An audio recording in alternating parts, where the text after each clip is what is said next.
Yeah, myself, Dr. Rajan Prasad KN, consultant urologist at Sanera Hospital, Kengeri, Bangalore. ಈ ಕೆಂಗೇರಿ ನಮ್ಮ hospital ಇದೆ. ತುಂಬ ಜನ ಒ ಪಿ ಡಿಗೆ ಪ್ರೆಗ್ನೆಂಟ್ ಲೇಡೀಸು ಯೂರಿನರಿ ಇನ್ಫೆಕ್ಷನ್ ಅಂತ ಬರ್ತಾರೆ. ಈ ಪ್ರೆಗ್ನೆಂಟ್ ಲೇಡೀಸ್ ಅಂದರೆ ಆಲ್ಮೋಸ್ಟು 0 to 9 months ತುಂಬ ಪ್ಯಾನಿಕ್ ಆಗಿರ್ತಾರೆ. ಮತ್ತು ಒಬ್ಬೊಬ್ಬರಿಗೆ ಫಸ್ಟ್ ಮಗು ಆಗಿರುತ್ತೆ, ತುಂಬ ಪ್ರೀಷಿಯಸ್ ಇರುತ್ತೆ. ಅದಕ್ಕೆ ಈ ಯೂರಿನರಿ ಟ್ರ್ಯಾಕ್ ಇನ್ಫೆಕ್ಷನ್ ಅಂತ ಟಾಪಿಕ್ ತೊಗೊತಾ ಇದ್ದೀನಿ.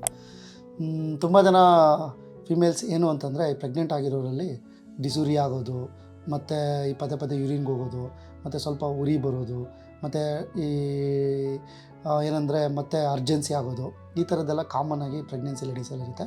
ಸ್ಟಾರ್ಟಿಂಗಲ್ಲಿ ಸ್ವಲ್ಪ ಇರುತ್ತೆ, ಮತ್ತು ಮಗು ಬೆಳೀತಾ ಹತ್ರ 8 to 9 months ಹೋದಾಗ ತುಂಬಾ ಸಿಮ್ಟಮ್ಸ್ ಇನ್ಕ್ರೀಸ್ ಆಗುತ್ತೆ. ಬಟ್ ಇದರಿಂದ ಪ್ಯಾನಿಕ್ ಆಗುವಂಥ ಅವಶ್ಯಕತೆ ಏನೂ ಇಲ್ಲ. This is the normal pregnancy and these are the symptoms associated with the normal pregnancy. ಏನಕ್ಕೆ ಅಂತಂದರೆ ಈ ನಮ್ಮ ಮಗು ಬೆಳೆಯುವಂಥ ಗರ್ಭ ಚೀಲ ಇದೆಯಲ್ಲ, ಇದು ದೊಡ್ಡದು ಆಗ್ತಾ ಏನಾಗುತ್ತೆ, ಈ either right or left side, most of the time the right side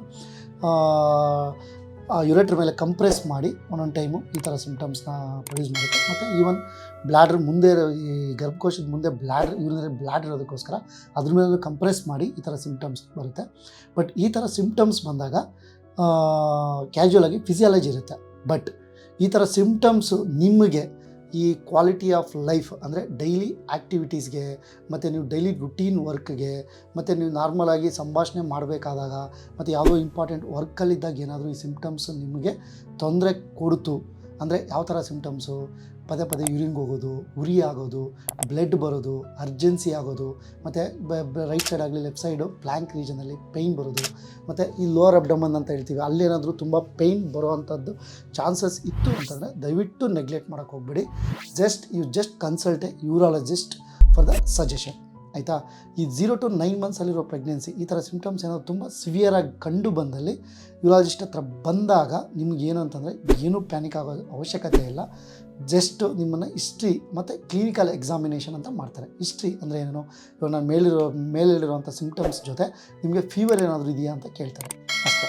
ಇದೆಲ್ಲ ಆದಮೇಲೆ ಜಸ್ಟ್ ಆಯಿತಾ ಇನ್ವೆಸ್ಟಿಗೇಷನ್ಸು, ಯೂರಿನ್ ಟೆಸ್ಟು, ಮತ್ತು ಅದು ಯೂರಿನ್ ಕಲ್ಚರ್ ಸೆನ್ಸಿಟಿವಿಟಿ, ಮತ್ತು ಒಂದು ಸಿಂಪಲ್ ಅಲ್ಟ್ರಾಸೌಂಡು, ಈ ಮೂರೂ ಮಾಡೋದ್ರಿಂದ ನಿಮ್ಮ ಡೌಟ್ನ ಕ್ಲಿಯರ್ ಮಾಡಿ 9 months ನಿಮ್ಮ ಪ್ರೆಗ್ನೆನ್ಸಿನ ತುಂಬ ಖುಷಿಯಾಗಿ ಆರಾಮಾಗಿ ನೋಡ್ಬೋದು ಆ್ಯಕ್ಚುಲಿ ಒಂದು. ಮತ್ತು ಇವಾಗ ಈ ಟೆಸ್ಟ್ಗಳಂತ ಹೇಳಿದ್ನಲ್ಲ, ಅದರಲ್ಲಿ ಏನಾದರೂ ನಾರ್ಮಲ್ ಬಂತು ಅಂದರೆ ನೀವು ತಲೆ ಕೆಡಿಸ್ಕೊಳ್ಳೋ ಅವಶ್ಯಕತೆಯೇ ಇಲ್ಲ, ಏನು ಟ್ರೀಟ್ಮೆಂಟು ಬೇಕಾಗಿಲ್ಲ. You can do your routine works.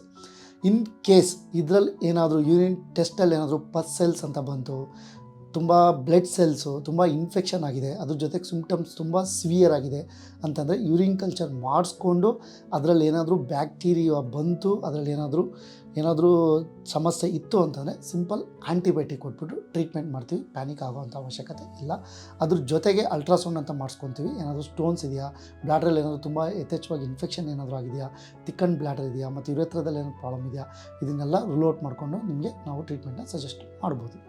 ಮತ್ತು ಇನ್ನೊಂದೇನು ಅಂತಂತಂದರೆ ಎಲ್ಲನೂ ಇರುತ್ತೆ, ಮತ್ತು ಕಲ್ಚರ್ ಸೆನ್ಸಿಟಿವಿಟಿ ಅನ್ನೋದು ನೆಗೆಟಿವ್ ಬರುತ್ತೆ. ಆ ಟೈಮಲ್ಲಿ ನೀವು ಕೇಳ್ಬೋದು, ಸರ್ ಬ್ಯಾಕ್ಟೀರಿಯಾ ಇಲ್ಲ, ಏನೂ ಇಲ್ಲ, ನನಗೆ ಯಾಕೆ ಟ್ರೀಟ್ಮೆಂಟ್ ಕೊಡ್ತೀರಾ, ಜಸ್ಟ್ ಸಿಂಪಲ್ ಆಗಿದೆ, ನನಗೆ ಯಾಕೆ ಬೇಕು ಆಂಟಿಬಯೋಟಿಕ್ಸ್ ಅಂತ ಕೇಳ್ತೀರಾ. ಅದು ತಪ್ಪು. ಆ್ಯಕ್ಚುಲಿ ಏನಂತಂದರೆ ಸಿಂಪ್ಟಮ್ಯಾಟಿಕ್ ಬ್ಯಾಕ್ಟೀರಿಯಾ ಅಂತ ಪ್ರೆಗ್ನೆನ್ಸಿ ಲೇಡಿನಲ್ಲಿ ಹೇಳ್ತೀವಿ.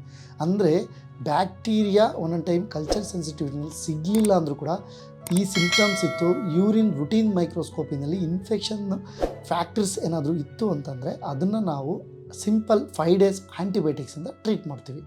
ಈ 5 days ಆ್ಯಂಟಿಬಯೋಟಿಕ್ಕಿಂದ ಟ್ರೀಟ್ ಮಾಡೋದ್ರಿಂದ ನಿಮಗೆ ವಿತಿನ್ 1 weekಲ್ಲಿ ನಿಮ್ಮ ಎಲ್ಲ ಸಿಮ್ಟಮ್ಸೂ ಕ್ಲಿಯರ್ ಆಗುತ್ತೆ. ಅದಕ್ಕೆ ಹೇಳ್ತೀವಿ ಪ್ರೆಗ್ನೆನ್ಸ್ ಲೇಡಿನಲ್ಲಿ ಫೀವರ್ ಬಂದಾಗ, ಮತ್ತು ಯಥೇಚ್ಛವಾಗಿ ಬ್ಲಡ್ ಬಂದಾಗ, ತುಂಬ ಯೂರಿನ್ ಹೋಗ್ಬೇಕಾದ್ರೆ ಉರಿ ಆದಾಗ ದಯವಿಟ್ಟು ನೆಗ್ಲೆಕ್ಟ್ ಮಾಡೋಕ್ಕೆ ಹೋಗಬೇಡಿ. ಮತ್ತು ಪ್ಯಾನಿಕ್ ಆಗೋವಂಥ ಅವಶ್ಯಕತೆಯೂ ಇಲ್ಲ. ತುಂಬ ಜನಕ್ಕೆ ಅಬಾರ್ಷನ್ ಆಗಿಬಿಡುತ್ತೆ, ಅಯ್ಯೋ ಇದು ಮಗು ಏನಾದರೂ ಪ್ರಾಬ್ಲಮ್ ಆಗ್ಬೋದು, ಈ ಥರದ್ದಿರುತ್ತೆ. ಬಟ್ ಪ್ಯಾನಿಕ್ ಆಗೋವಂಥ ಅವಶ್ಯಕತೆಯೇ ಇಲ್ಲ. ಅಂದರೆ ನೀವು ಕನ್ಸಲ್ಟ್ ಮಾಡಾದಮೇಲೆ ಇನ್ನೂ ನಿಮಗೆ ಕ್ಲಾರಿಟಿ ಸಿಗುತ್ತೆ, ಇದರಿಂದ ಟ್ರೀಟ್ಮೆಂಟ್ ಕೂಡ ಸಿಗುತ್ತೆ. ಅದಕ್ಕೇ any pregnant lady symptomatic bacteria ಅಂತ ಒಂದು ಕಂಡೀಷನ್ ಇದೆ. ಈ ಥರ ಇದ್ದಾಗ ಯೂರಾಲಜಿಸ್ಟ್ನ ಕನ್ಸಲ್ಟ್ ಮಾಡಿ ನೀವು ಟ್ರೀಟ್ಮೆಂಟ್ ತೊಗೋಬೇಕು, ಡಿಪೆಂಡಿಂಗ್ ಆನ್ ದ ಸಿವಿಯಾರಿಟಿ. ತುಂಬ ಕಮ್ಮಿ ಸಿವಿಯರ್ ಇತ್ತು ಅಂದರೆ ಟ್ಯಾಬ್ಲೆಟಲ್ಲಿ ಟ್ರೀಟ್ ಮಾಡ್ತೀವಿ.